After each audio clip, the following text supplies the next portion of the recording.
Welcome to Dr. Malpani's YouTube channel. Please hit the subscribe button as well as the bell icon so that you can be notified when we release new videos.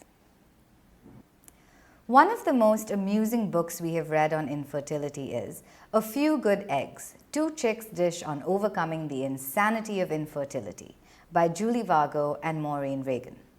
The book is targeted towards infertile women living in the US and is written in the currently fashionable chick lit style. It's amusingly written and is a breath of fresh air if you are the sort of person who finds a sense of humor helps you cope better with infertility. The book has lots of top 10 lists, and here's their list of top 10 tips for facing infertility. 1. Keep reminding yourself that you are not alone. 2. Realize that dealing with infertility is an all-consuming process. 3. Stay calm. 4. Remind yourself you are not a failure if a procedure doesn't work. 5. Have a sense of humor about this, even if it doesn't seem at all funny right now. 6. Do your research, then do some more. 7. Listen to your body and your inner self. If you really listen, you will learn those two are rarely wrong. 8. Don't rule anything out, from antibiotics to acupuncture and from yoga headstands to standing on your head during sex. 9. Find the right doctor. 10. Don't get angry at your partner for not nurturing you. He is hurting and confused too. Here are our comments about this list. 1. Keep reminding yourself that you are not alone. Now, one of the major problems with infertility is the social and emotional isolation it causes. It seems that everyone around you is having babies and you are the only one who cannot have them. Moreover, there is little social support and people can be thoughtless and unkind. However, remember that you are in this together with your partner and you can love and support each other. Millions of other couples are also fighting the same battle, and you can support each other. 2. Realize that dealing with infertility is an all-consuming process. Many infertile couples are amazed when they find how obsessed they become with tracking their fertility and how their desire to have a baby seems to become the central focus of their life. 3. Stay calm. This can be hard to do, especially at certain times. For example, when your period had just started, your friend had just told you she's pregnant again. The latest treatment, which seemed to be going so well, has failed, and it seems that your partner does not care or understand. Don't make a bad situation worse by losing your calm. If you can weather this, you will emerge a much stronger and better person. 4. Remind yourself you are not a failure if a procedure doesn't work. The failure of a procedure does not mean you are a failure. When the embryos transferred during an IVF cycle fail to implant, many women feel that their uterus is defective and has rejected the embryos.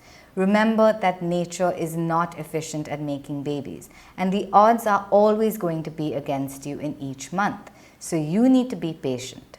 Have realistic expectations and treat this as a war, not just a battle. Even if the procedure fails, you have peace of mind you tried your best.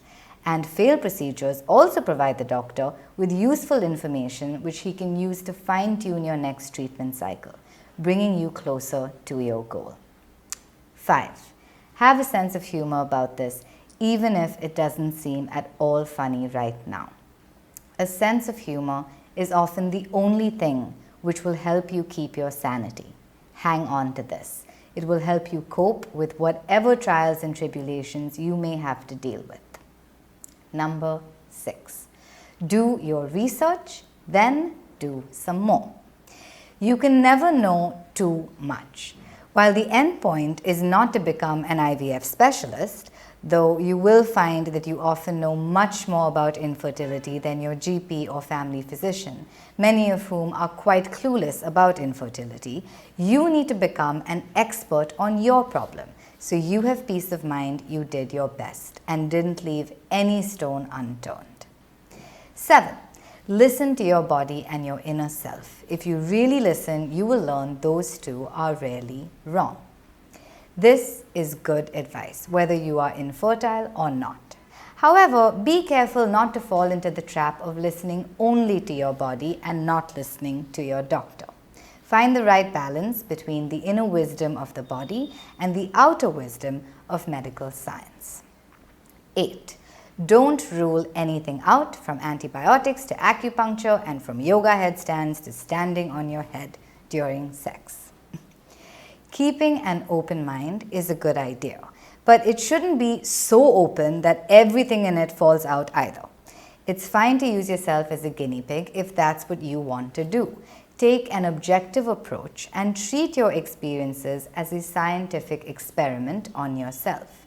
Document all your results so that you can learn from them. 9. Find the right doctor. While everyone knows how important it is to find doctor right, it can be extremely hard to do this in real life. Often you are trapped by the healthcare system you find yourself in, or you don't know how to judge your doctor's competence and abilities. 10. Don't get angry at your partner for not nurturing you. He is hurting and confused too. Don't make a bad situation worse by using your partner as a punching bag. Being infertile is bad enough, but as long as you can love and support each other, you'll find it much easier to deal with. Love divides the misery, and any couple who can weather the crisis of infertility will find that their marriage is much more resilient than the ordinary marriage. It is true that all men are from Mars, not just your husband. The sooner you accept this, the easier it will be for both of you. From his point of view, his priority is to work so that he can earn the money you need to be able to afford infertility treatment. Providing emotional support comes a distant second in his brain, so please be charitable. Do you want to make sure that you're on the right track? Please send us your medical details by filling in the free second opinion form at www.drmalpani.com, and we'll be happy to help.